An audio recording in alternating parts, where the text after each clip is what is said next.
Benvenuti a La Taverna Berda. Un mese intero alla scoperta dei vini e dei vignaioli dalla regione slovenia di Berda. Una terra intrisa di cultura e di storia del vino. Un tempo parte di un unico grande territorio vitivinicolo insieme al Coglio Friulano. Dai tempi dei Romani all'impero asburgico, i suoi vini hanno sempre lasciato il segno. E ancora oggi, il Berda è il cuore pulsante dei vini più importanti e riconosciuti dalla Slovenia. Nelle prossime 4 puntate ascolteremo le voci di 8 produttori. Alcuni hanno dato al Berda una risonanza internazionale. Altri sono giovani, appassionati e pronti a diventare le stelle di domani. Ma tutti lavorano insieme per raccontare con il loro lavoro e il loro vino il meglio di questa splendida regione.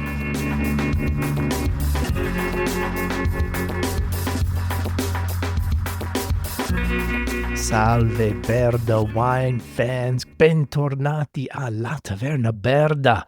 Terza puntata, seconda puntata in italiano e oggi abbiamo 2 icone del mondo di vino. Ma prima di cominciare volevo chiedere, cosa pensate di queste puntate? Ti piace?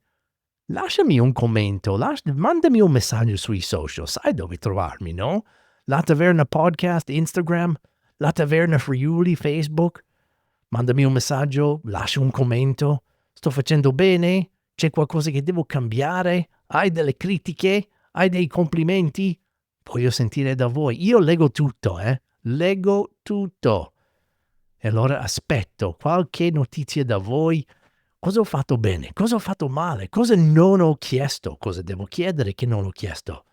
Comunque, è stato veramente un piacere fare queste puntate. Abbiamo un'altra puntata in inglese prossimo giovedì, però oggi abbiamo queste 2 icone. La prima, veramente un'icona, un pilastro del mondo di vino in Friuli Venezia Giulia, Silvio Jerman, che sta facendo il suo progetto Silvman in Berda. Mi ha portato personalmente su il suo vignetto a 450-480 metri che sta facendo una vista mozzafiato, un progetto ambiziosissimo a produrre vino per mettere un vigneto a questo altissimo livello.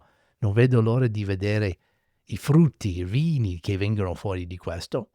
L'altro è Alex Simčić dell'azienda Edi Simčić e tu hai anche una conoscenza tangenziale di vini di Berda. Questo nome Edi Simčić deve essere qualcosa che l'hai già sentito. Alex, molto gentile, ha un'aria anche di una persona che piace quello che sta facendo in questa fase della sua vita. Alex anche sembra una persona che con un paio di sue risposte e delle domande che ho fatto durante il podcast è un uomo contento. Mi piace vedere i produttori che fanno la vita del vino e sono contenti. E si vede che abbiamo 2 grandissimi produttori su questa puntata che veramente piacciono quello che stanno facendo. Ok ragazzi, andiamo avanti con questa seconda puntata in italiano, terza puntata di La Taverna Berda con Alex Simčić di azienda Edi Simčić e Silvio Jerman di Silvman.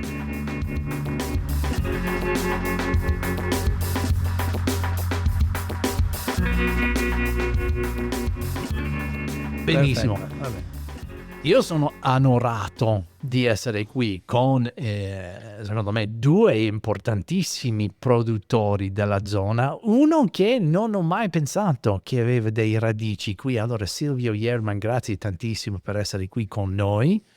E sono qui anche con Alex Simčić, che un altro nome molto importante per la Bird che è Eddie Simčić, no? Questa è una cosa.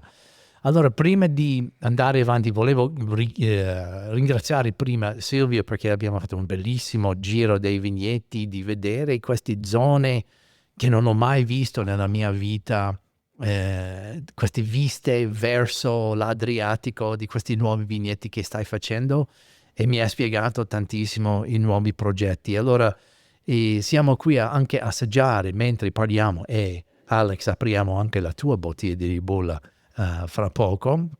In questo modo possiamo condividere un assaggio.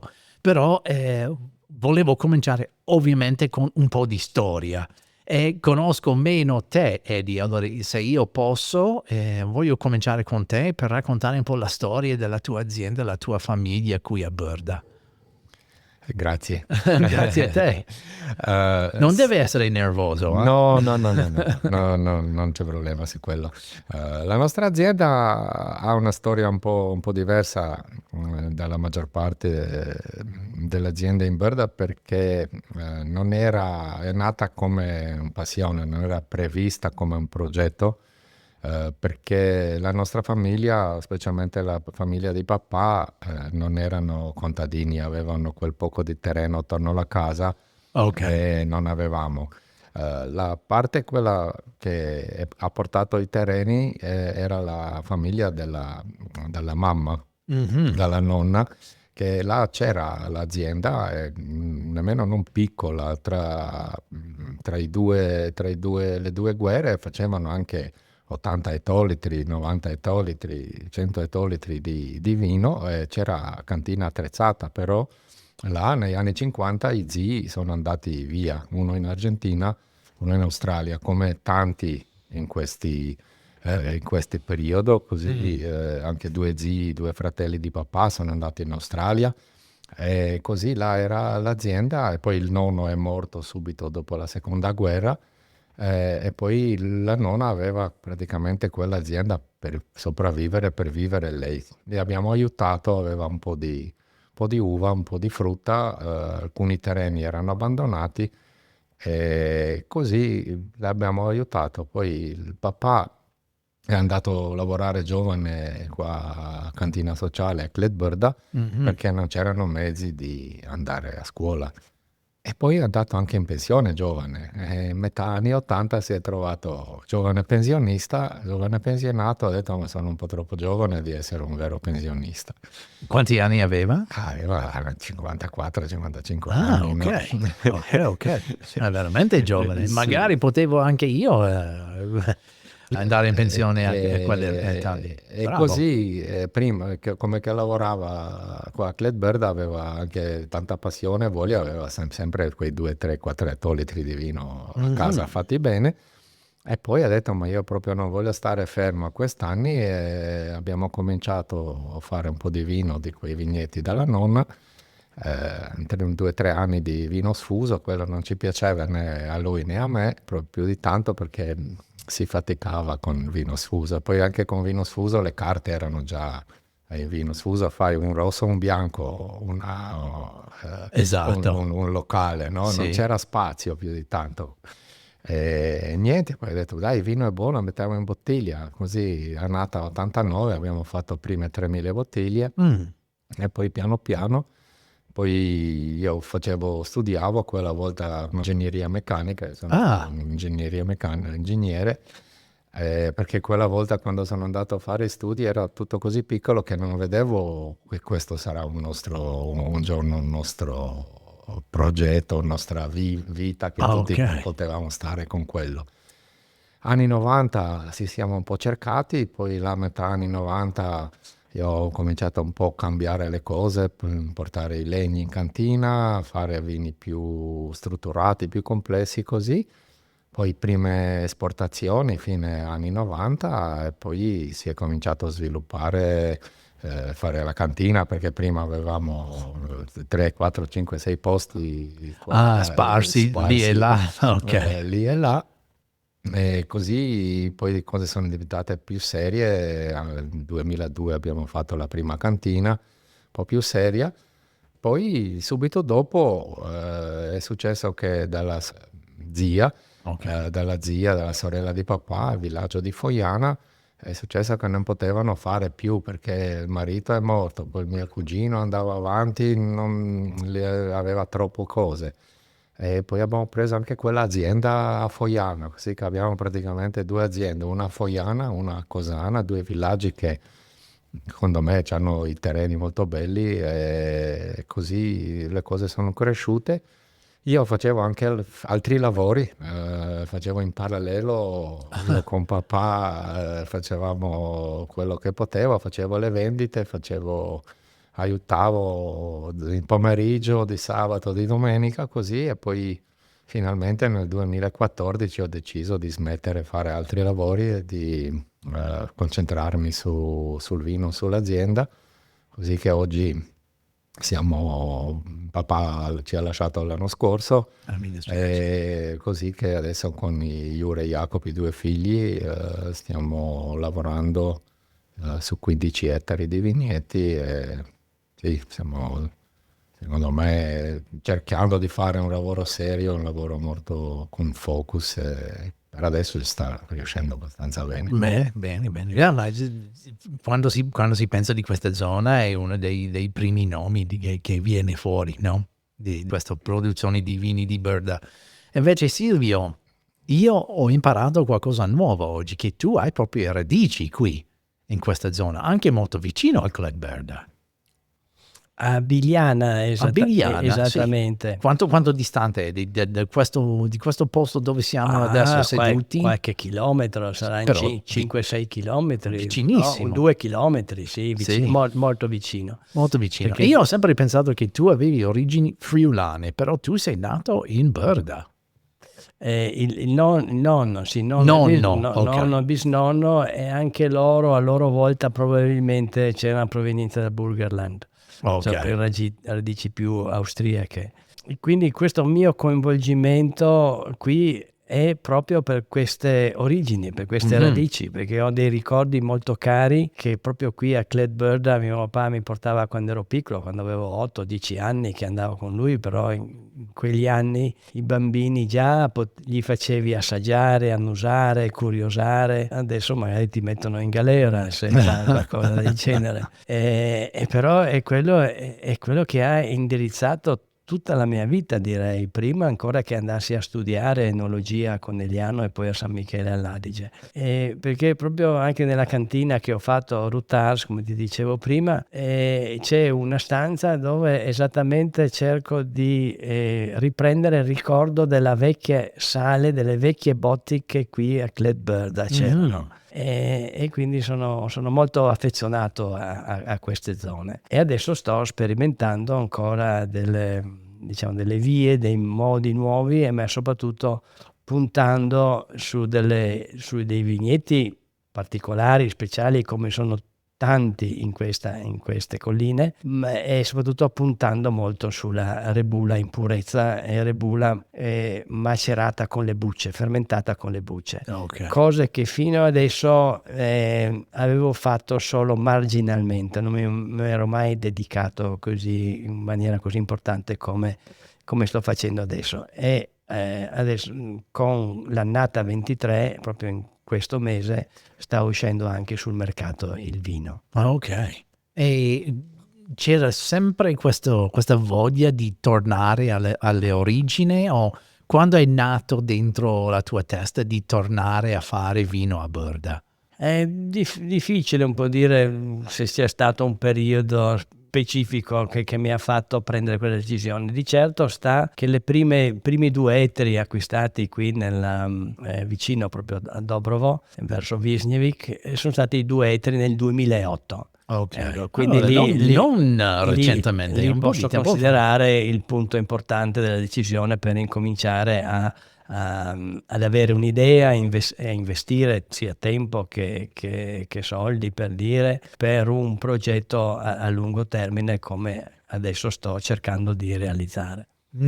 Ok.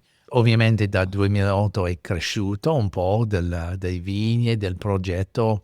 A che punto sei adesso come come Ma, progetto qui è a ancora, Berda? io lo considero come una start-up ancora, quindi che sta incominciando, visto il primo vino 23, la prima annata 23, che poi è bello perché è coincisa con i 100 anni dell'anniversario della nascita di mio papà. Ok. E quindi è una bella ricorrenza. E ovviamente adesso bisogna affrontare tutta la parte del mercato, perché sono vini che sono un po' diversi da quelli che sono conosciuto, diciamo così, a livello internazionale che ho fatto fino adesso. È un approccio con un altro punto di vista, ecco, altri gusti, altre, non dico filosofie, ma altri punti di vista.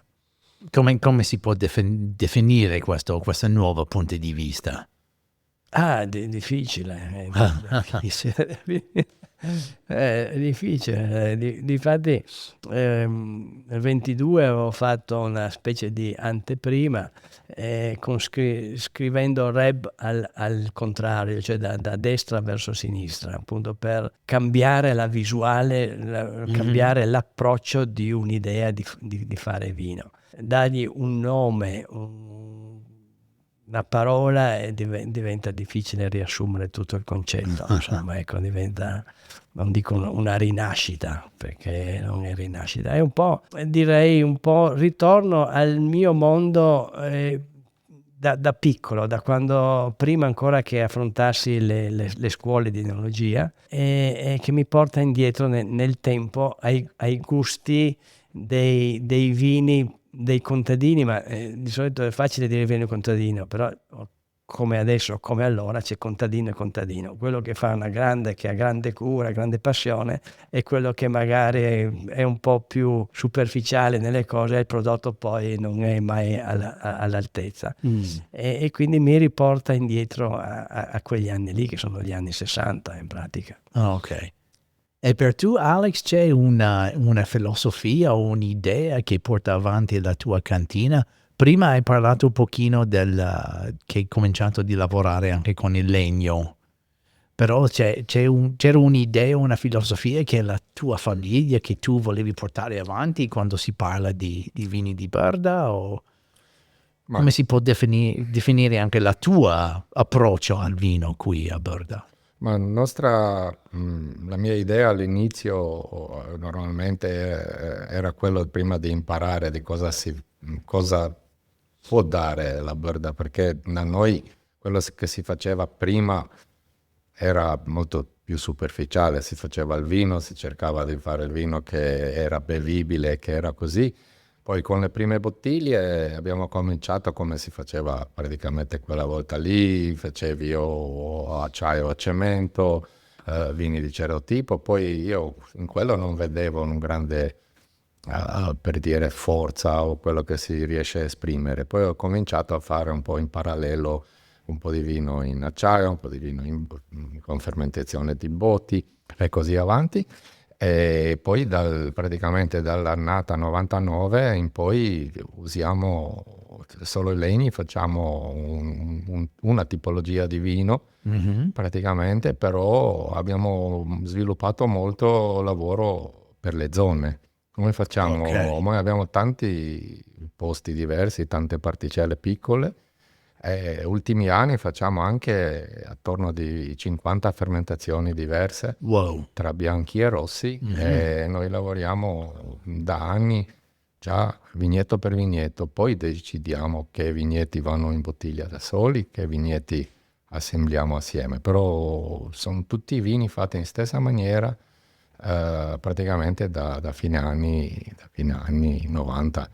Un po' di cose si è cambiato, sì, ma l'idea del vino praticamente è la stessa quasi da 30 anni. Ok, allora tu 50 fermentazioni diversi, però ovviamente quanti diversi vitigni lavori tu? Ma noi lavoriamo sui bianchi, lavoriamo con la Ribolla Malvasia Friulano Ok. e Chardonnay Sauvignon. Ok. Sono 5 vitigni adesso, abbiamo smesso di produrre sia Pinot Grigio che Pinot Bianco da 5 anni, Sul rosso lavoriamo maggior parte sui Merlot, usiamo un po' di Cabernet Sauvignon, Cabernet Franc e abbiamo piantato un po' di Schioppettino un po' di anni fa. Ok. Volevamo fare... Parliamo di quello, questo Sì. è molto interessante. E tu, Silvio, tu stai lavorando esclusivamente con Ribolla o anche altri progetti per diversi vitigni? Principalmente la ribolla dove c'è completamente il terreno di Ponca e le zone più a sud e più ben esposte. E quello perché a Villanova, io sono nato a Villanova di Farra, che sono 2 colline in mezzo alla pianura dell'Isonzo, però è sempre inserita nella Doc Collio perché il terreno della collina è di Ponca. Ok. E la collina, la vigna più vecchia, so proprio in cima, vicino al bosco, era di Ribolla. E poi c'era la Malvasia e un po' di Tokai. E per cui quel ricordo me lo sono portato qui e voglio puntare solo su quelle varietà lì, che sono le nostre storiche. Poi, solo per, diciamo, curiosità mia particolare, tutto, nei vigneti che nel frattempo ho acquistato c'era anche del Merlot, del Cabernet o altre varietà che ho spiantato, e il rinnovo sarà solo su queste 3 varietà bianche, ad eccezione nelle zone più fresche di piantare un po' di Pinot Nero. Un po' di Pinot Nero. Sì. Tu non lavori con Pinot Nero, Alex? No. Mai pensato? Ma nostre zone che abbiamo, perché sai, con i terreni è così, se vai a acquistare adesso magari cerchi certo terreno e vuoi comprare quell'altro. Gran parte dei nostri terreni c'erano già in famiglia, è così, non ho mai capito che qualche terreno di quelli sarebbe dato Pinot Nero. Noi abbiamo un rapporto bianco-rosso molto alto in rapporto dei rossi, perché ok. produciamo magari anche qualcosina in più o attorno al 50% di rosso. Che è raro qui. Sì, è raro perché però dovete capire che le zone, quelle medio-basse di Vipolge, Cosana, anche Foiana, sono molto adatte, specialmente a Merlot, e danno grandissimi risultati. E in quelle zone ultimamente con i bianchi si soffre, perché sono le zone abbastanza calde e la vedo molto meglio. E poi noi sul rosso abbiamo cominciato a lavorare più profondamente già a fine anni 90, e così si è sviluppato il lavoro sul rosso in un modo probabilmente più grande, più ampio, come maggior parte dei produttori della zona. E questo è per tutti e 2 di voi. Cosa c'è? Forse una preconcezione, un'idea sbagliata di Berda che piacerebbe cambiare del pubblico in generale? Ovviamente tu che hai sempre girato in supporto del tuo vini in Italia, tu ovviamente anche appena tornato dalla Cina, c'è qualche idea sui vini di questa zona che sbagliano le persone che vengono da fuori, soprattutto le persone che non hanno mai visitato Berda, qualche preconcezione sbagliato? Diventa un po' difficile per me dire, perché non vedo tante cose sbagliate. L'unica cosa che vedo a volte è che è poco conosciuto. Poco conosciuto. Rispetto a quando vengono persone dall'estero, da fuori, dicono: ah sì, questa parte del Coglio, perché di fatto io lo chiamo Quei, come si parlava nella lingua friulana, e che Quei era definita tutta la zona collinare a nord di Cormons. E dicono, non fanno credere, fanno dire: ah, ma questa zona così bella, così importante per i vini, perché come ha detto Alex ci sono grandi vini rossi e grandi vini bianchi. E non è conosciuta. Questa direi di dire come critica. Altre critiche sul modo di fare, ovviamente ci sono tanti produttori con tante idee diverse, però penso che ci sia una media di qualità molto alta in tutti. Per te, Alex? Ma io condivido con Silvio che la qualità è la cosa che secondo me si è cominciato ultimamente, e non dovrei essere, di essere un'altra zona, di essere Borgogna, di essere qualcosa. Dobbiamo lavorare con la stilistica, tipologia di Berda, perché lavorare e farla conoscere, anche se qualcuno ha ancora Chardonnay o Sauvignon, i vigneti belli, su quello lavorare di tipologia Chardonnay di Berda, non di fare Borgogna in Berda, perché noi siamo Mediterraneo, siamo una zona diversa di quelle che sono. Qualsiasi cosa che si produce, usare il beneficio, la forza del questo territorio, che c'è la textura, che c'è nella saliva, non cercare, non so, acidi stratosferici, perché non funzionano qua. Ok. Sì. E poi, come ha detto anche Silvio, si riesce a fare anche grandi rossi, non è solo detto che la terra è solo per i bianchi qua. Ok. Soprattutto per te che fa il 50% dei rossi. Ma penso in generale che quando si fanno assaggi di incroci e così, ci sono anche altri produttori che riescono a fare, soprattutto sul Merlot, poi anche qualcuno fa anche Pinot Nero così, però sul Merlot c'è più volume, ci sono più prodotti che riescono a dare più visuale sul territorio. C'è qualche elemento della storia di questa zona, perché so che questa zona ha una storia abbastanza ricca quando si parla di Austro-Ungheria e Italia e tutto questo.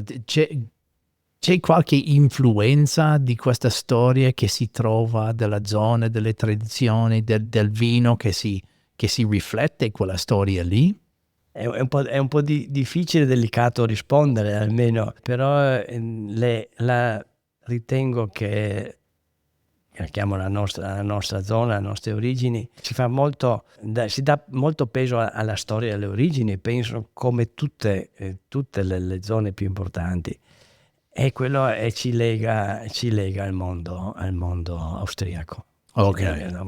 Infatti c'è questa bellissima iniziativa dei Cavalieri di Maria Teresa dove si ripercorre e è stata riscoperta questa classificazione dei vigneti che l'imperatrice Maria Teresa ha fatto nel 1787, se non mi sbaglio, ben prima dei grandi cru francesi del Bordeaux verso il 1850, e questa è storia, e c'erano tutte zone che erano anche nelle vecchie mappe, sono tutte decorate, tutte distinte da nomi diversi, da particella a particella, e questo è un patrimonio storico che non tutte le zone viticole possono vantare.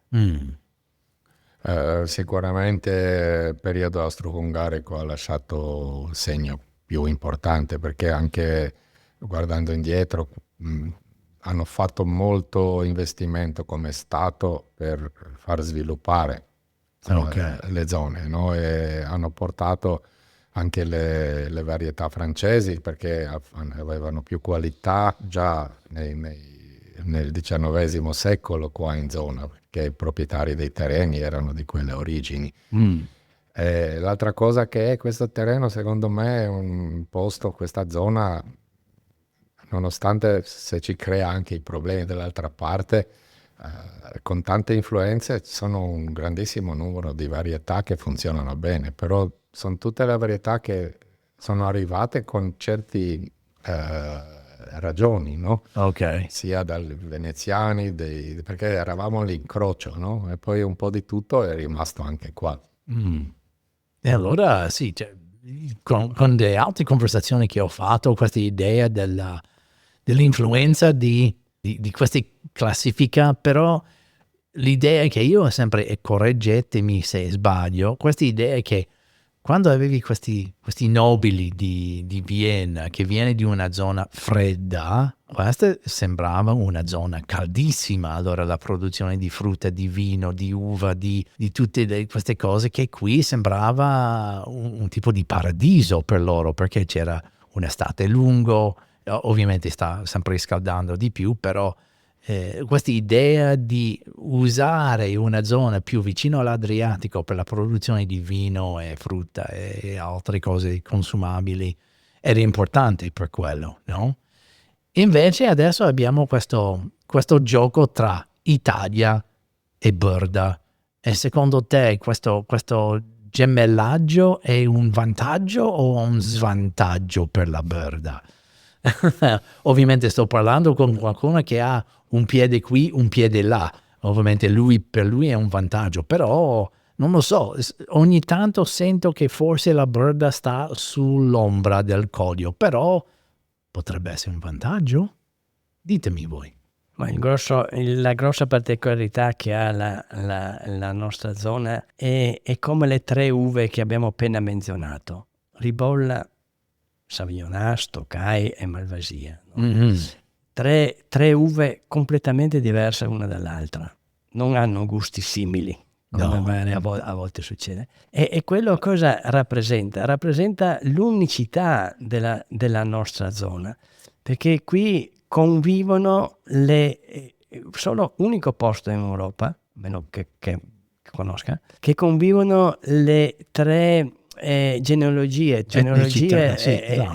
gruppi etnici che si fondono assieme, perché noi, le nostre famiglie, tutti hanno parenti sloveni, croati, di origine italiana, austriaca, tutte le famiglie, tante famiglie. Okay. E per cui c'è la cultura latina che si fonde con la slava e con la tedesca. Mm-hmm. Ma oltre alle culture, anche la natura, le piante, gli uccelli, gli animali, trovi animali forse che vivono solo al nord, però vengono fino qui e viceversa, quelli del sud che arrivano fino qui e poi non ci sono più oltre le prime montagne. E quindi veramente è un posto a cavallo del mare, delle montagne, ma come incontro di etnie diverse è unico per me. Ok. Per te, Alex, cosa? Ma posto, se qualcuno mi chiede dove vorreste vivere la seconda vita, direi di nuovo qua. Ah, dai, ok. Perché il posto è fantastico, abbiamo sia dei terreni che le climi, la storia molto, molto generosa che veramente dobbiamo e possiamo sfruttare per futuro sicuramente ancora meglio. E poi la zona viveva sempre come unica zona e non c'è nessuna ragione che almeno fuori, anche se formalmente magari non potrà mai essere una zona, però fuori delle quelle barriere formali può vivere e deve vivere come una zona. Potete ricordare un momento quando siete stati innamorati con il vino, il mondo di vino, l'idea di fare il vino? C'era, non lo so, una bottiglia, una festa, una degustazione, un momento in cantina, quando hai veramente sentito che questo è il mio mondo. Avete un ricordo? Sto parlando di qualcosa abbastanza personale, però mi piacerebbe capire se avete questo momento quando hai detto sì, questo sono io. È difficile, perché come dicevo prima, io sono contento di questo che sto facendo, mi ricorda i ricordi da bambino. Da bambino. E quindi che assaggiavi, mettevi magari, se non bevevi, mettevi il dito nel vino per sentire il gusto sulle labbra, ma soprattutto i profumi. La magia del vino, prima del gusto, sta nel profumo, per me. Quello che ti affascina. Prima ancora anche il colore diventa un messaggio unico, ma il profumo, l'essenza del profumo diventa il fattore trainante perché ti piaccia quel prodotto piuttosto che un altro. Dopodiché, se dobbiamo andare però già avanti, anche se avevo in quegli anni 17 anni, 16-17 anni, i vini iconici che mi ricordo che mi hanno trasportato sono i primi vini di Schioppetto fatti nella zona di Capriva, annata 71, un suo Tokai etichetta bianca del 71, per me è uno dei migliori vini che io abbia mai assaggiato. Dopodiché passi magari al rosso, al mitico Tignanello 71 degli Antinori. Ecco, questi sono degli riferimenti proprio precisi, però prima ancora di quelli la passione del vino era già scattata, insomma, da bambino. E per te, Alex, c'era un momento quando hai detto sì, sono qua? Ma per me, come che ho spiegato prima, come non essendo nato in un'azienda, sì, c'era un po' di uva, sempre un po' di quello, ma il lavoro, solo produrre uva, a me non mi piaceva perché cosa? Raccogli e va Ok. via. Ok, e non si vede più. Ok. Quel momento era quando si è messo prime bottiglie, che quello c'era un prodotto, quello era una cosa che potevi aprire, assaggiare, dare a qualcuno. C'era un pezzo di persona Mm, dentro, no? ok. Là per me è cambiata il modo, anche se poi è passato ancora tempo dove mi sono dedicato poi in tempo pieno, però la mia testa, la mia passione c'era sempre lì. Però è cominciato quando si è cominciato a fare il vino proprio, con Ok. l'etichetta propria, Ok. è quello era il grande cambio nel vedere il mondo di vino e agricoltura. Non posso immaginare perché non sono mai stato produttore, ho lavorato con un produttore, però non posso neanche pensare del senso di orgoglio che viene fuori quando c'è una bottiglia con il tuo nome su quel prodotto, quella che l'hai fatto con i tuoi mani, perché sì, anch'io ho lavorato in cantina, però non era la mia. Allora deve essere un orgoglio intenso di vedere questo prodotto, molto bello. Sì, Quindi, poi le bottiglie che hanno cambiato le direzioni, così c'erano tante, dipendeva dal periodo. Periodo come erano gli anni 90, erano almeno da noi un po' diversi, non si poteva acquistare vino dappertutto come oggi. Oggi i figli vogliono studiare a una zona, ordinano 2 o 3 casse online, si siede giù, si infatti, analizza subito, no? sì, Là prima di quei anni, prima di arrivare ai certi vini, dovevi andare alle fiere, dovevamo andare in Italia, dovevamo avere qualche amico e là potevi assaggiare quelle cose che ci hanno dato poi le mm. certe ispirazioni e così, no? Sì, ma bella questa perché con questo nuovo accesso di assaggiare i vini di diverse parti nel mondo, c'era qualche, non lo so, influenza, qualche cosa, qualche rivelazione che è venuto fuori di avere la possibilità di assaggiare i vini fuori della zona? Sì? Sì, sicuramente sì. Io Ah, ok. mi ricordo le prime fiere con un importatore che anche loro avevano a Vinitaly un bel portafolio, ho assaggiato i primi Priorat dei metà anni 90 che erano totalmente diversi dei vini bordolesi, erano già bevibili dopo 3 anni, 4 anni, perché prima mi dicevano sempre devi aspettare 10, 12, 15 anni, non ho mai bevuto poi un Bordeaux buono, no? Quel Ok, periodo era perché sempre troppo giovane. sì, ma poi alla fine anche magari non era nemmeno buono anche dopo 15 anni, no? E quello ci ha cambiato molto di vedere che il vino non è necessariamente buono solo se ha 10, 15, 20 anni, ma Ok. anche un vino rosso può andare al mercato dopo 2, 3 anni e già soddisfazioni, però bisogna fare in modo diverso, bisognava cambiare tante cose prima, no? C'era qualche rivelazione di un vino che ti ha influenzato nella produzione dei tuoi vini, Silvio?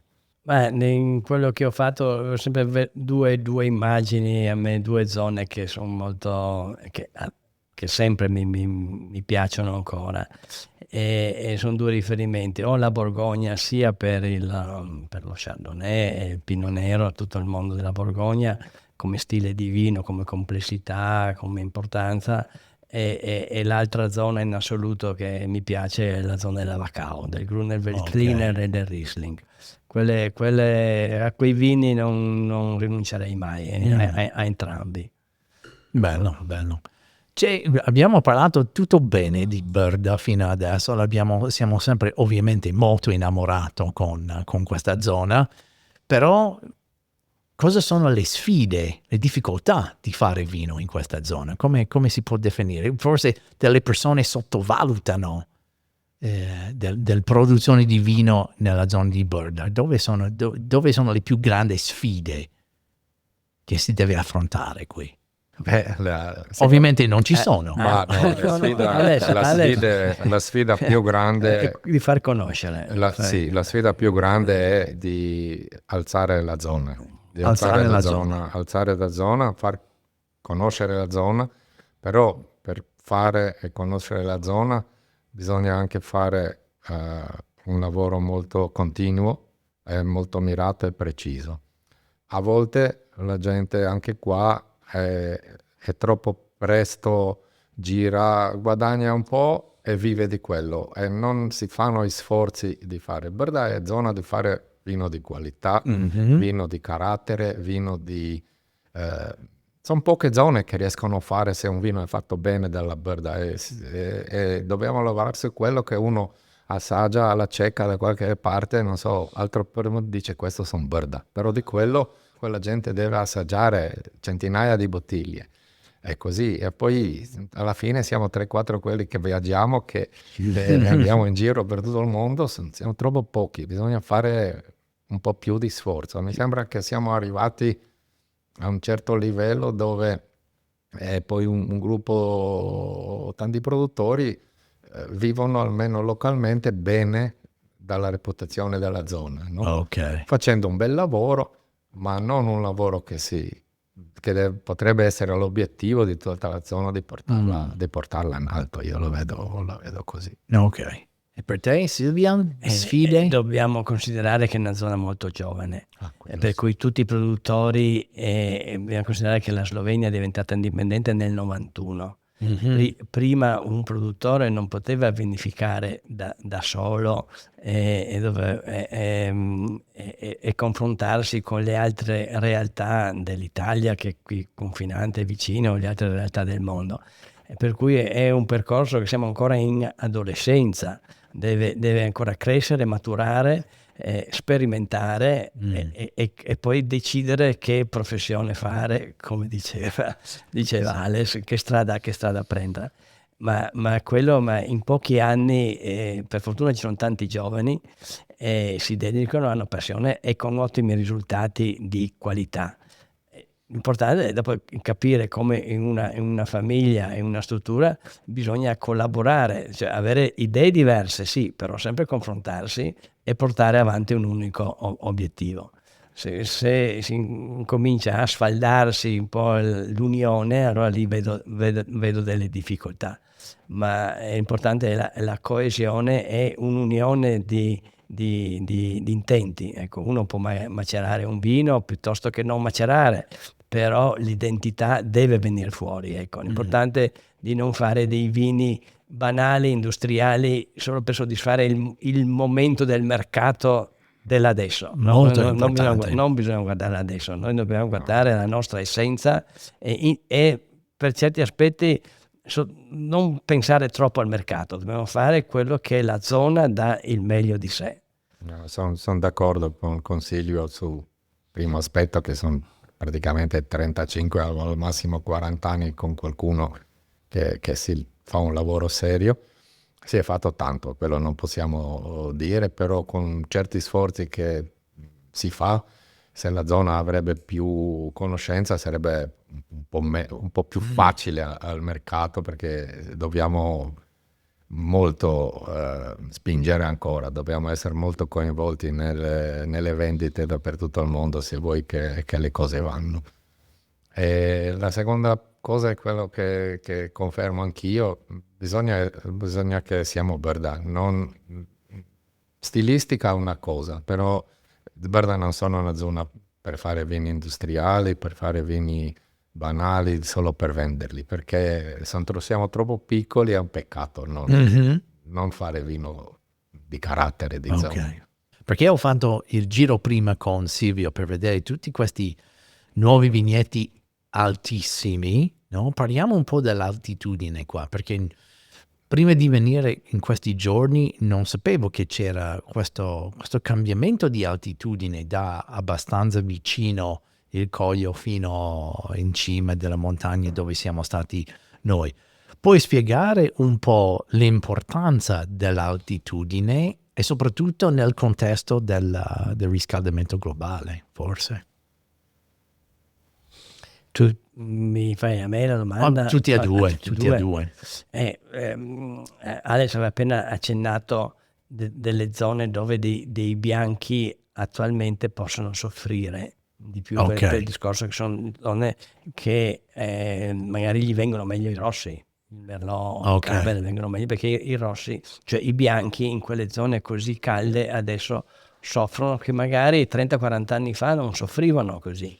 C'era Ok. un equilibrio di zucchero e acidità migliore di quello che di adesso. Una soluzione a queste problematiche è quello, come sta avvenendo un po' in tutta Europa, di alzare di andare più in alto a fare le vigne. Che poi, se guardiamo la storia, le vigne dove tu hai visto, che ti ho portato a 450 metri, 480 metri, erano tutte colline che nel 1700 erano già coltivate a frutta e a vigna. Ok. Dopodiché Allora non è sono state un nuovo abbandonate. orizzonte che non è mai stato prima. No, c'era già, solo poi vicissitudine purtroppo dei nostri confini, delle tragiche guerre che siamo stati sempre in prima linea e per cui tanti come sono dovuti abbandonare, sono andati via, sono emigrati perché ormai l'economia era stata sconvolta da quello che erano che era la storia precedente. Ma dove si impianta adesso c'era già nei 200-300 anni fa frutta e verdura e anche olio, anche olivi. Sono tanti no? terreni terrazzati nelle zone Terrazzati abbandonate. che sono a bosco attualmente. Mhm. E per cui adesso c'è un po' il ritorno verso quelle zone perché ti danno la possibilità di avere un'acidità, una freschezza, un equilibrio tra zuccheri e acidità e alcol migliore rispetto, altrimenti soffri ai dei vini un po' troppo stanchi fin dall'inizio se non hanno un minimo di supporto acido. Insomma, e anche i profumi, quando è troppo caldo e gli aromi possono diventare più volgari, si cucinano, non puoi avere la stessa fragranza aromatica, ecco, quando è troppo caldo. Ma è solo un discorso di temperatura o anche c'è qualcosa nel suolo che cambia con l'altitudine? Beh, la ponca qui ce l'abbiamo dappertutto, è molto simile. Cambia l'esposizione della collina, perché ok. una collina è una punta e quella punta ha 4 versanti e quindi a seconda del versante che ti trovi non puoi mettere le stesse varietà su tutti i 4 i versanti. Devi conoscere il terreno, avere un po' di storia, se non vuoi fare indagini geologiche, però quello che conta di più a volte è la tradizione, perché la tradizione viene fuori con decine e decine di generazioni che hanno provato e testato il terreno e il clima. E quindi quelle secondo me sono le notizie più importanti oltre all'analisi, diciamo così, del terreno. Sì, oltre solo all'altitudine, come che ha detto già Silvio, sono le orientazioni. Noi qua in Collio, in Bardasarena, abbiamo tante orientazioni che sono micro deviate, per dire, no? Ok. Può essere anche Sì, sulla non è tutto verso sud o tutto verso nord. est. Sì. Poi hai queste vallate che sono curvate, che girano molto e puoi avere tante influenze. La cosa molto importante è capire cosa piantare dove. E quello che anche a noi sempre di più, quando si pianta una cosa nuova o così, si pianta quello che si aspetta o si pensa che farà il risultato migliore, non quello che il mercato chiede. Quello c'erano gli anni 60, 70, 80, 90, si piantava quello che il mercato chiedeva. Adesso se abbiamo fortuna che qualche vigneto era piantato giusto, possiamo avere grandi vini con vigneti già un po' più di anni, no? Se no c'è il problema. C'è il problema quello che si piantano le varietà sbagliate a posti sbagliati. Probabilmente l'unica varietà dove non si è fatto tanti sbagli è la ribolla, perché con la ribolla la gente ha capito subito che sia se vendevano uva, sia se facevano vino non riusciva bene se non avevano piantato il posto giusto. La ribolla non fa compromessi, è una varietà piantata a terreno sbagliato, al posto sbagliato, è disastrosa. Molto interessante Sì, questo. e quello è una cosa che quando noi sentiamo qua o abbiamo capito che hanno cominciato a piantare ribolla in pianura, in alcune zone noi facciamo solo risate, perché no, perché è proprio non riesce, non perdona, no? La ribolla è quella varietà che con le altre puoi piantare un po' di qua, un po' di là, no? Tutto riesci a fare sempre un vino almeno simpatico, se no, ma con la ribolla no. Una delle cose, delle domande che ho fatto degli altri produttori, perché c'è questa prevalenza. Allora, questo è il terzo podcast che faccio qui a Burda e chiedo dei produttori di portare una bottiglia da condividere e ogni produttore ha portato una bottiglia di ribolla. Nessuno mi ha portato una bottiglia di qualsiasi altro vino. È una bella cosa di una parte, però adesso vi metto un po' di disagio. Domani viene decreto che non si può produrre più ribolla gialla, ribolla in Burda, che diventa proprio fuori legge e dovete sostituire con un altro vitigno. Cosa fate? Io non vedo la possibilità. No, Non vedo, non c'è un altro che può prendere il è posto. impossibile. Per le nostre zone, fra l'altro che possa tenere quel livello di qualità nei posti dove viene la ribolla al massimo. Quello mi vorrei rimarcare quello che diceva prima Alex. Noi la zona arriverà ad avere un'identità quando si riconoscerà il vino Burda. Non ha importanza e questo è un grado di crescita. Noi dobbiamo non tralasciare le varietà, perché uno deve scegliere nel suo terreno, come ha detto benissimo lui, deve scegliere quello che in quel terreno viene meglio, secondo la sua esperienza, non perché il mercato lo chiede. Grosso errore. Sì. Quello sei a posto per 5-6 anni, ma dopo 5-6 anni il mercato, la moda cambia. Per cui bisognerebbe parlare del solo Burda, il vino deve chiamarsi Burda, e le zone, il paese, la collina. Quello è importante. Che dopo che sia una varietà piuttosto che un'altra, è il produttore che decide in base alla sua esperienza, perché sa che lì quella varietà dà il meglio di sé. Quando si raggiungerà la massa critica, raggiungerà questa idea, allora il Burda verrà veramente fuori e si farà riconoscere a livello internazionale. Bello. Anche per te, Alex? Ma guarda, questo è una cosa che se fai una varietà e la pianti solo per il mercato, prima o poi ha le corte gambe, passo corto qua, no? Però se fai un vino buono ha sempre spazio, no? Alla fine, anche Silvio ha più esperienza di me, alla fine dopo in 20, 30, 40 anni sono arrivate stilistiche, sono arrivate varietà, però alcune cose vanno sempre, si vedono sempre e sono sempre presenti, è così. E quello è la nostra missione di fare in Burda i vini che saranno così, che non saranno sotto pressione dei trend, perché siamo zona piccola, possiamo essere un po' meno dipendenti di queste cose qua.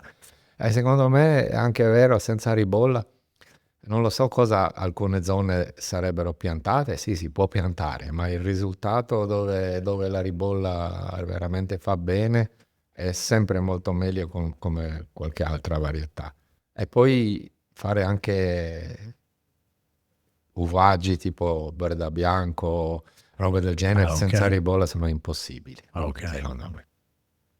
E come cultura qui di cibo e mangiare e bere insieme, secondo voi che cosa è più importante? Quando si parla di non lo so, una perfetta serata con i vini di Burda, con i vostri vini anche in particolare, cosa volete vedere sulla tavola quando si mangia e bere insieme? Perché questo è proprio il mondo del vino, deve essere mangiare e bere, a parte di qualche bel aperitivo, però a tavola con i vini di Burda, cosa volete vedere?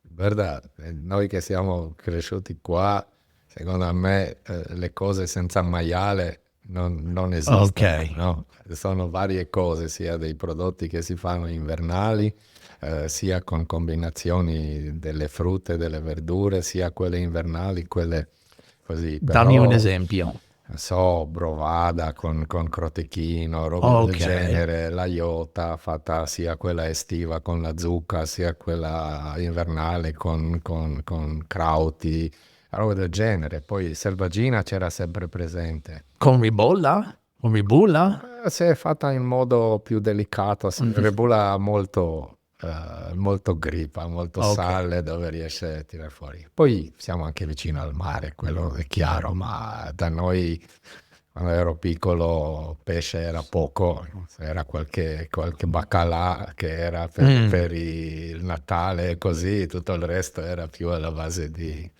maiale. Ok. Per te, Silvio?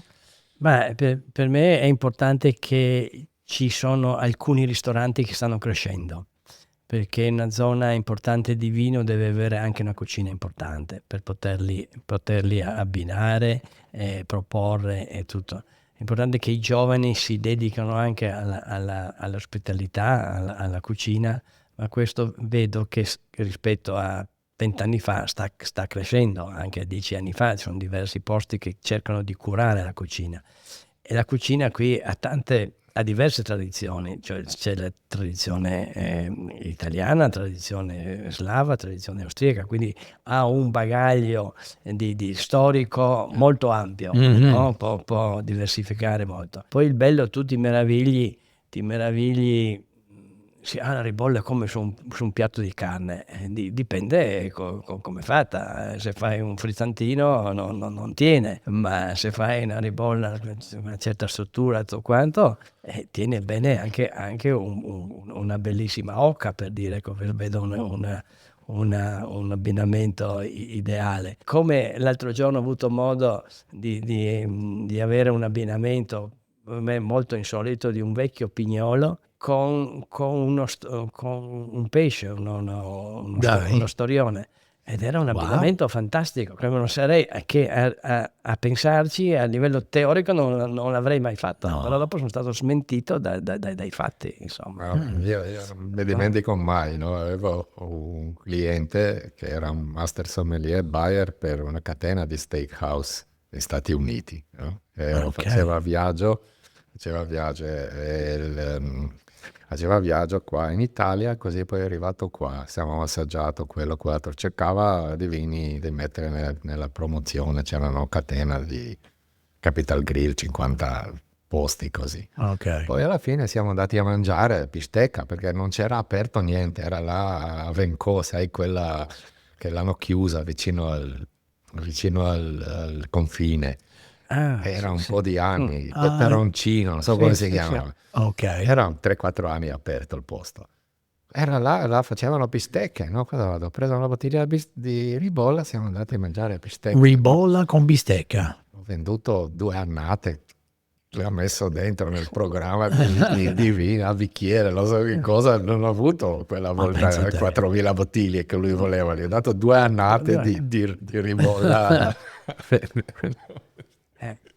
Sono quelle cose che vanno fuori, però È così. però ribolla ha quella capacità che pochi vini hanno, che veramente ti pulisce sempre la bocca. Alla fine riesce fuori con il sale e dice io sono qua ancora viva, anche se all'inizio è così più... Ma soprattutto perché bisogna ricordarsi che la buccia, a parte l'aspetto anche del grappolo che è unico, ma la buccia è così ricca di tannini che puoi paragonarla benissimo a un Cabernet Sauvignon. Wow. Perché è talmente ricca, è astringente, che se non è matura neanche non la mangi, e che solo certe varietà, neanche il Merlot è più dolce rispetto alla Rebula. Sì, poi... Sì?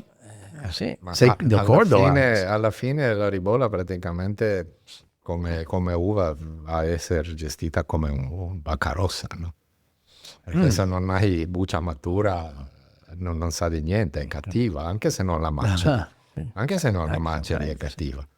Sì, sì. E io volevo un po' parlare del tuo vino, Silvio, perché Silman in Quei, sì. che dice che dall'altra parte di Berda parlato del dialetto, diciamo, dell'Italia, Quei, no? Quei è nella lingua, perché il friulano a volte viene considerato una lingua, Ok. e per cui c'è un dizionario dove è la parola quei è ben specificato: colline montuose vitate a nord-est di Cormons, Ah, ok. che sono esattamente queste. E questo è queste fatto queste in dite. un modo particolare, perché è un colore stupendo, un colore molto profondo. E allora spiegami anche la forma particolare sull'etichetta, come viene fatto questo vino. Ma qui sono la fortuna prima di avere dei vigneti principalmente boccati, e poi rispetto al passato ho voluto, diciamo, insistere, sperimentare di più sulla fermentazione con la buccia. Ok. E in questa particolare annata 23 abbiamo un blend di tempi, no? Di tempi diversi di fermentazione nella buccia, perché nel vino per me ci vuole creatività, fantasia, come, mi permetto di fare una parentesi, le bellissime etichette di Edi Simčić, che anche Ale di Simčić. A me, anche quando non lo conoscevo, mi hanno sempre affascinato ed emozionato le sue etichette, perché il vino è importante anche come si presenta, Certo. come una persona, anche se discreta, però come si veste, come si atteggia, già la inquadri, già la identifichi. E lui ha avuto un grande pregio, e anche quando non lo conoscevo prendevo il vino per certi aspetti solo per l'etichetta, solo per condividere quell'emozione che l'etichetta esprimeva. Che poi l'essenza del vino è quella di dare emozione, altrimenti uno non beve vino, no? Il vino, a seconda dei propri gusti, sentori, le proprie culture, tradizioni, sceglie un prodotto, però sempre perché gli ricorda o gli emoziona in un certo senso. In questa mia nuova avventura ho voluto lavorare molto su questa tempistica diversa di fermentazione con la buccia, per cui si va in questa bottiglia che tu stai assaggiando adesso, dell'annata 23, hai un minimo di 4 giorni di fermentazione con la buccia, a un massimo di 65 giorni, esattamente 4, 8, 28 e 65. Che è proprio scritto sul Che è proprio retroetichetta. scritto, specificato sulla etichetta. E mi piace questo aneddoto, perché a volte qualcuno mi critica che sono uno un po' che mescola le cose e fa. Ma mi piace perché do i numeri, no? Con questa etichetta io do i numeri, in senso molto trasparente. figurato e letterato. Ed è un'esperienza che mi piace condividere anche con chi assaggia, con chi gli propongo il vino, per vedere questi vari aspetti di questa nuova esperienza della rebula fermentata con le bucce. Ok, e viene fatto in un contenitore particolare. E dopodiché l'impronta sicuramente viene decisa. Ritorno un po' alle origini. Nella scelta dell'etichetta ho scelto l'ovale, che un po' viene anche l'universo, viene raffigurato nella forma ovale, oppure col numero 8 che sta a significare l'universo. Sono tornato, e come grazie a questo, grazie a tutto il movimento che ha creato Josko Gravner alla fine degli anni 90, primi anni 2000, a ritornare alle origini della civiltà umana. Civiltà umana nasce con la terracotta, nasce col vetro, poi con la scrittura e tutto quanto, con la cucina, con la fermentazione.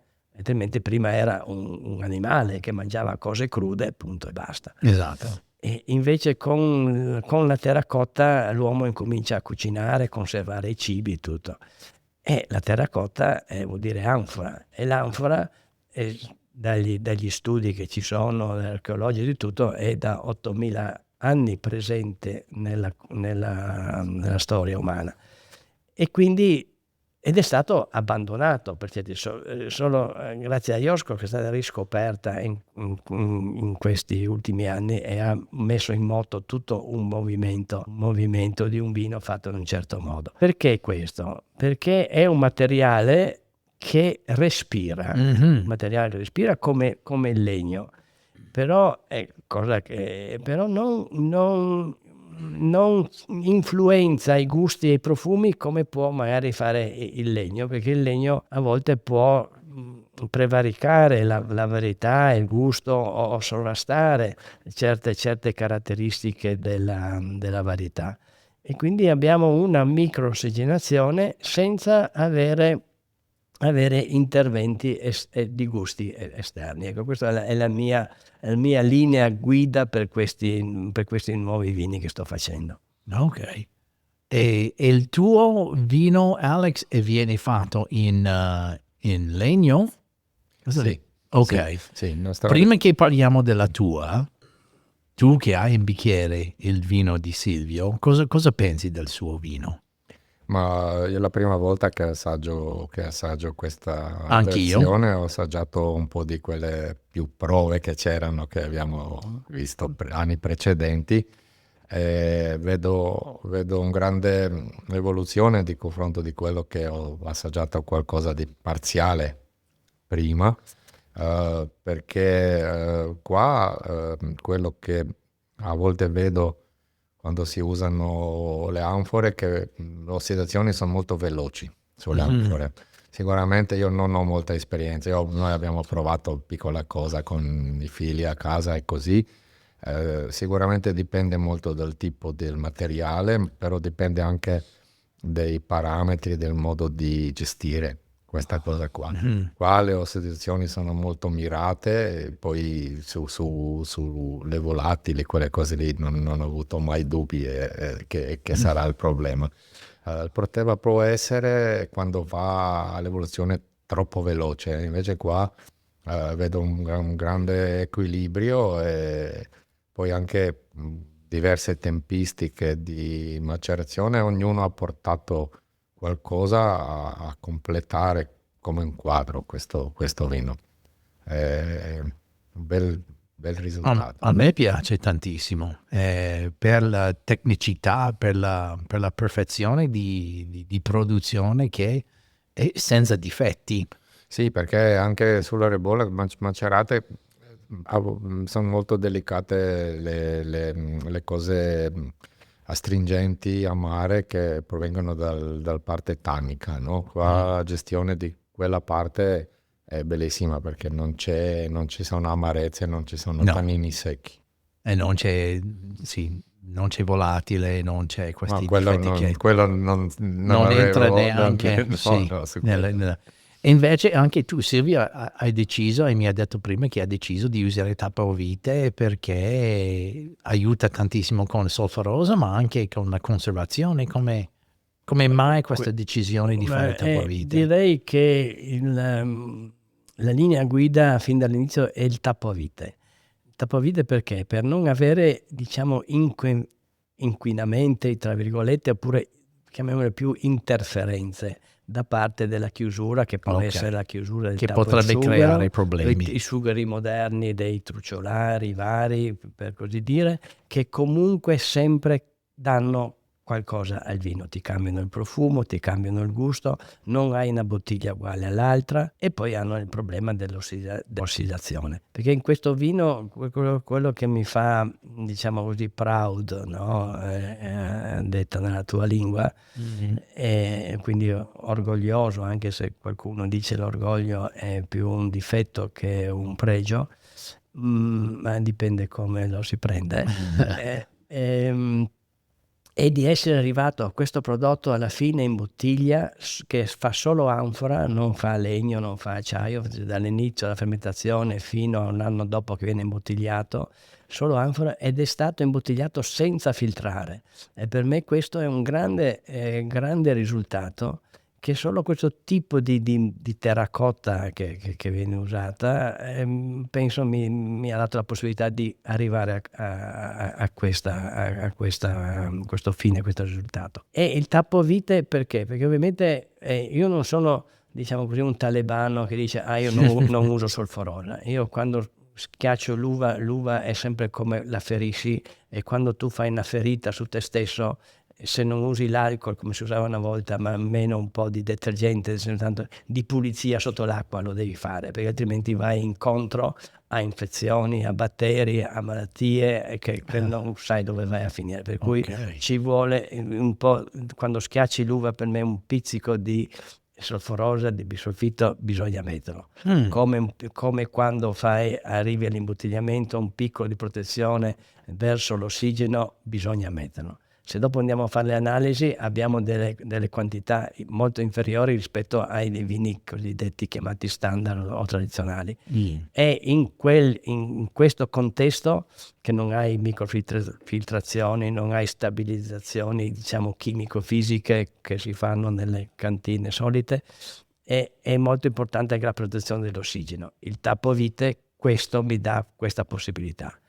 Non è da tutti ancora sdoganato, accettato, per un discorso di tradizione, di immagine, però mi garantisce da un punto di vista tecnico che mi preserva il prodotto, quello che è stato fatto nella garage wine che tu hai visto in piccola produzione. Non viene, mi preserva al meglio quella qualità, e per cui la scelta è solo tappovite, non compromessi.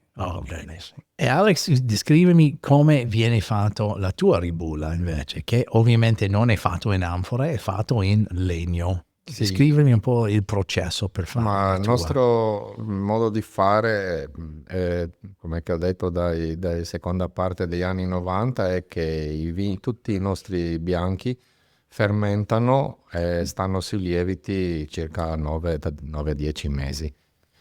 Questo vino qua è stato raccolto, pressato con uva intera, decantazione statica di circa 24 ore, aggiunto il piede Cuf che abbiamo coltivato noi a casa dall'inizio della vendemmia.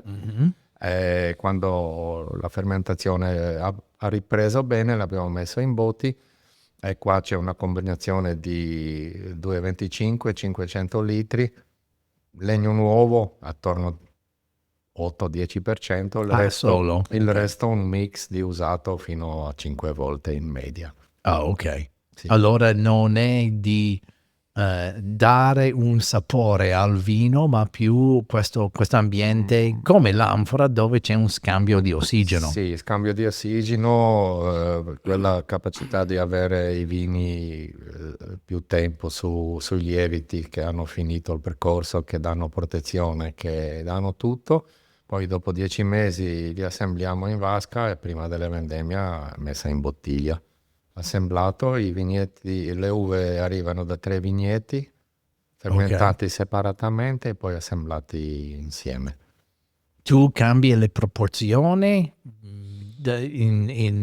riguardo l'annata, allora forse un vigneto un po' più maturo, un vigneto un po' meno maturo, allora cambia di questi 3 vigneti la proporzione anno in anno? No, ma no, più... Noi cerchiamo di fare, proprio per quello si fa vigneto per vigneto, perché noi cerchiamo di fare ottimale di ogni vigneto. Non facciamo un vigneto raccolta più precoce, poi con un altro sovramaturo. Si cerca di fare ogni vigneto quando pensiamo che è il momento giusto. Poi le proporzioni possono essere diverse, perché magari un anno c'è tempesta in Foiana, l'altro anno viene qualcosa, no?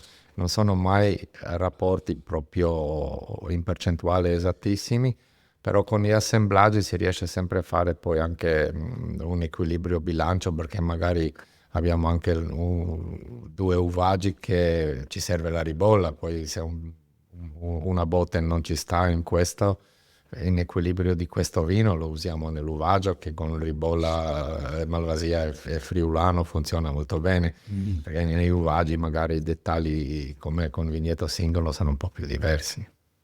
Sono 2 vini diversi, però mi piace tutti e 2 ugualmente. posso vedere anche diverse situazioni per questi due vini. Silvio, cosa pensi di questo stile lavorato con il legno? Un stile ovviamente diverso, anche la filosofia, lui ovviamente ha un bel DM10 qui che chiude la sua bottiglia. E allora, secondo te, anche questo stile ti piace o solo un stile diverso? O cosa vedi quando si assaggia un vino come quello di Alex? Che andiamo su un mondo, diciamo, classico. Ok. No? Qui però soprattutto andiamo davanti a un vino fatto con un certo criterio, fatto bene, con condizioni, infatti usa diverse capacità, diverse tempistiche per avere equilibrio, non per che il legno sovrasti la varietà. E quella la sfida più grossa è sempre quella di mantenere l'identità della varietà e di non che questa venga sovrastata dal legno o dall'essenza o dall'invecchiamento troppo accentuato o meno. E quindi è una linea che ritengo classica, come in grandi vini di Borgogna, per dire. Ok. Mentre lo stile dell'alto del Wiswik lo ritengo, è anche la chiusura stessa, non dico un esperimento, però è un mondo più un po' avanguardista, no? In un contesto Spingendo le limiti, forse. che deve ancora dimostrare, mentre quello che il bel lavoro che viene fatto da Alex e da altri produttori con questo stile di vino, che la maggior parte, come anche quello che ho sempre fatto io fino adesso, è dimostrato che è valido. Questa è un po' un'ulteriore scommessa, un ulteriore confine da testare, da provare, da sperimentare, che solo il futuro ci darà la risposta di vedere come questi vini perché questo è giovane, 23, appena uscita sul mercato, e fra 5-6 anni, se avremo la fortuna di trovarci qui a parlare di fronte allo stesso bicchiere, potremo confrontarci e dire, confrontiamo il suo annata 23, anche la tua 22. No? E vedere e di avere che sensazioni ci daranno. Io spero di avere, tu anche devi tenere Young o Wayne, come ti chiami, adesso non ricordo mai come Wayne, chiamare, esatto. Wayne. Io spero che tu continui con la tua attività e di invitarci qui in questo momento fra 6 anni a confrontare gli stessi bicchieri. Assolutamente. Allora, e lì Non vedo l'ora. avremo la prova e potremo dire qualcosa di più di adesso. Bello. Abbiamo parlato un po' delle etichette, no? Silvio, che tu hai dato con questa forma ovale, che è un po' un'immagine diversa del tuo vecchio progetto. Però qui sulle etichette di Simci abbiamo questa fantasia di un cane che suona un tamburo. Di dove è venuto questa immagine e come mai? Ma Questo l'etichetta, è un'immagine bellissima, come ha detto anche Silvio prima. l'etichetta è stata creata nel 94. Ok. E di quella volta c'è avuto solo 2 piccoli restyle, ma la grafica e tutto il resto è rimasta la stessa. L'idea è nata dal nostro disegnatore quella volta, che l'abbiamo incontrato un po' a caso. Lui ha detto: guarda, noi abbiamo una cosa, un'idea che magari per voi che ho assaggiato il vino, che siete un po' diversi dagli altri, magari avete abbastanza coraggio di fare con un'etichetta che da una parte ha molte relazioni tradizionali, perché il cane era sempre presente al villaggio, in campagna, alla famiglia, Ok. ed è una tradizione. È sempre molto leale all'uomo, che la tradizione in realtà anche è molto importante con il vino. Poi abbiamo detto, ma magari creiamo un po' di felicità, di quella cosa attorno alla bottiglia, non solo dentro quando si beve, come si sentono le persone, così. E poi si è cercato anche con alcuni vini, non proprio tutti, perché non si riesce anche a creare un po' di azzeccare il carattere, no? Per dire, sulla ribolla c'è il tamburo, perché la ribolla c'ha grip, c'ha ritmo dietro, non c'ha naso. Per quello abbiamo sul Sauvignon il saxofone, per dire, no? Ok. Su alcuni vini avevo cercato di fare anche quello. Allora, per ogni vino c'è un altro disegno. C'è disegno diverso. Ok, Sì, ok. sì. Questo Sì, sono maggior parte sui bianchi sono i cani, tranne sulla Cosana dove c'è, perché cosa è capra in sloveno, ok. così Cosana è sempre in relazione con la capra. Ok. Allora, un paio di domande. Vai. No, vorrei solo rimarcare che queste, mentre le altre etichette sono statiche, quelle di Edi sono allegria, sono movimento, sono emozioni. Nelle diverse tipologie che hanno, come ha detto lui, è un mondo di allegria quando vai a condividere con gli altri un prodotto che è il vino, come il piatto che condividi. Deve essere sempre una questione di fraternità, di allegria, di convivenza, e soprattutto mi piacerebbe ricordare il nome di questo disegno grafico, che è Ivo Marco. Che poi fra l'altro lui lavora anche per Cladbird, ha fatto anche delle etichette per Cladbird e tutto. È un personaggio sensibile con la sua storia e che è venuto a vivere da Lubiana, è venuto a vivere in un paese qui vicino al Barda. Allora, una domanda per tutti e due di voi, una domanda un po' fuori dagli schemi. Abbiamo davanti di noi 2 bottiglie, 2 vini, e volevo chiedere se dovevi paragonare il tuo vino ad un personaggio, un attore, un cantante, un qualcuno, chi sarebbe il tuo vino? Chi sarebbe il personaggio del tuo vino da paragonare?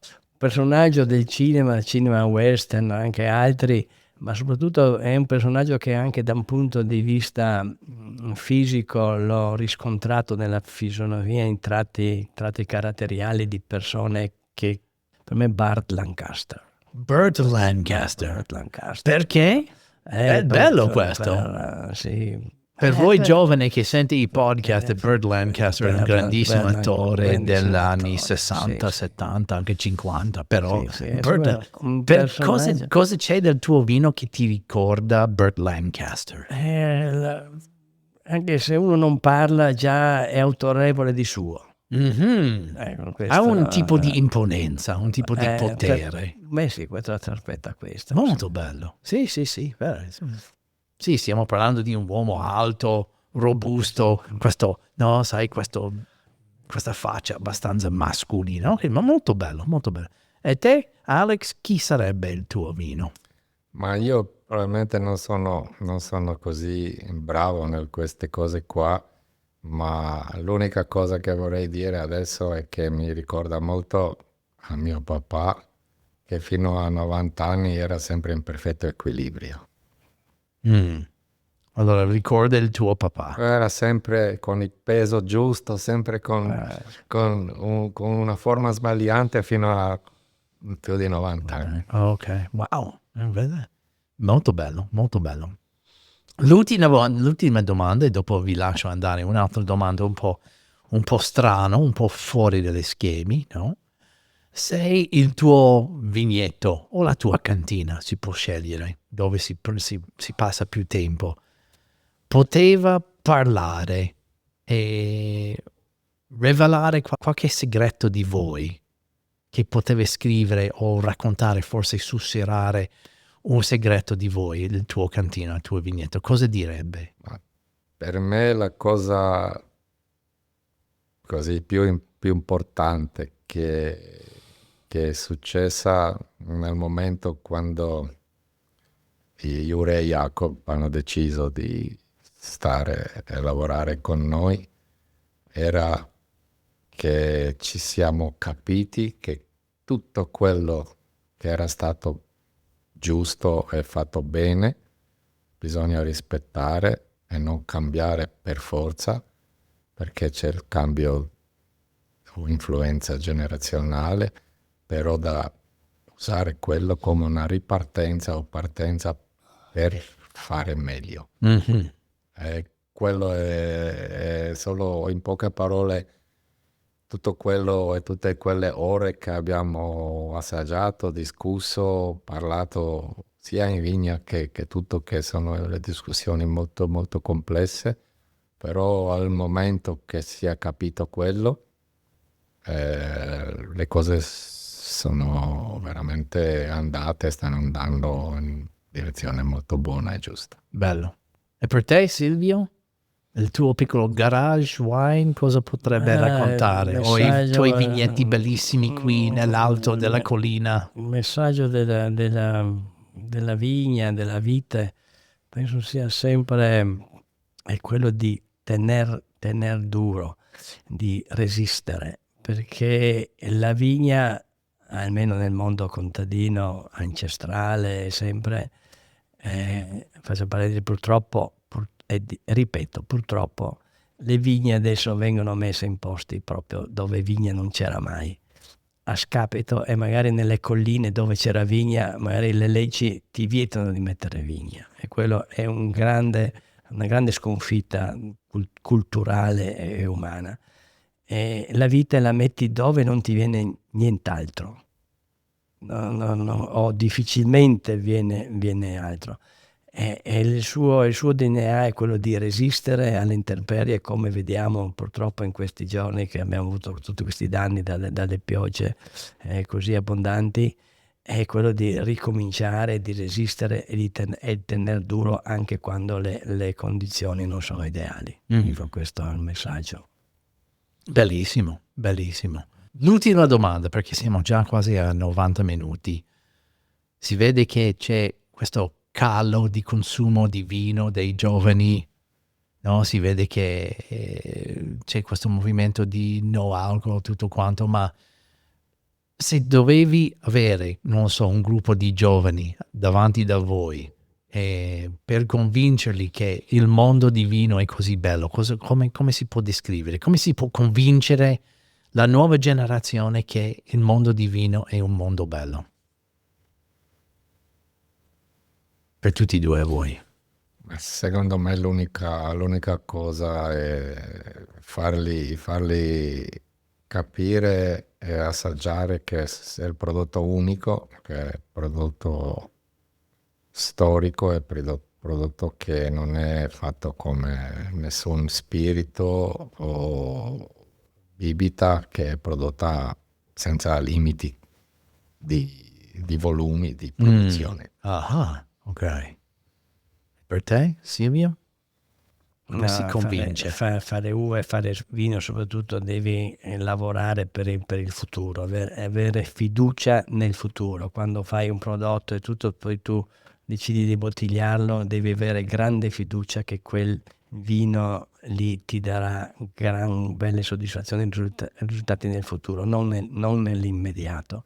E per cui bisogna, cosa che i giovani d'oggi soffrono, di aver fiducia nel futuro, per cui le nuove generazioni non acquistano casa, non pensano di sposarsi e di creare futuro con il loro lavoro, con la loro convivenza, cercano di vivere al momento, e questo penso che il vino ti insegna l'incontrario.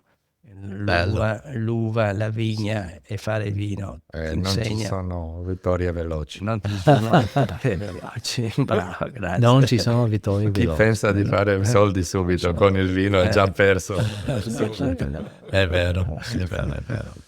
Buono, signori, grazie tantissimo per il tempo dedicato oggi, è stato veramente un piacere. C'è qualcosa che, non lo so, che non ho detto, un argomento che non ho trattato, che non ho toccato, che forse hai detto, Wayne, dovevi parlare di questo, o l'abbiamo più o meno capito tutto?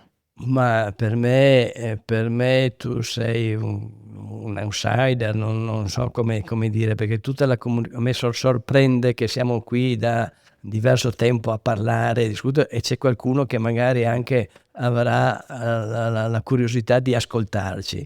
Nel mondo della comunicazione oggi tu sei un alieno, perché adesso è tutta una comunicazione mordi e fuggi, velocissima, non fai neanche tempo a memorizzare un'immagine che già te ne mettono un'altra, un discorso finito a metà, che ci viene la musica sopra o altre cose, per cui io faccio un grande complimento a tutti quelli che seguono il tuo programma, perché sicuramente è un qualcosa di anacronistico per la comunicazione dei nostri giorni. Io ho fatto 2 settimane fa una columna che scrivo per un giornale qua in Slovenia. Ho detto che già negli anni 50 hanno indovinato il 4P del marketing, no? Però il primo P è prodotto, no? Adesso si vive dall'ultimo P, che è promozione. Prima promozione e dopo prodotto. È vero, È vero. No, quello ho detto, adesso che abbiamo finito tutto in cantina, che tutto il vino è nelle botti, posso andare anche a fare un viaggio in Cina, no? Però dal maggio a ottobre non viaggio mai, no? Per questioni di quelle cose lì. Come il Brda sono parte del prodotto, secondo me l'unico messaggio che vorrei fare a tutte le gente appassionate del vino di venire a vedere Brda, perché se non sei mai stato qua non riesci a capire l'energia e tutto quello che si è accumulato qua nei secoli. È così, secondo me è un posto più bello del mondo. E le belle gente che si trova qua. Sì. Grazie tantissimo per il tempo dedicato, signori. Grazie mille, grazie per gli assaggi, veramente vini strepitosi. Grazie mille, è stato un piacere. Grazie per l'invito. Grazie a te, alla prossima. Alla prossima.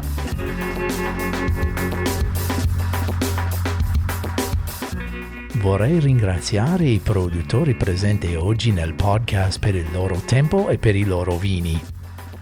Vorrei anche ringraziare Clet Berda e il direttore Silvan Pershodia per averci messo a disposizione lo spazio per registrare questo podcast, Aleš di Kristalvin, che è stato il mio riferimento nella regione, e soprattutto Erika Konkut. Voglio ringraziare lei, che è stata la vera protagonista dietro le quinte nel rendere possibile la realizzazione di questi podcast.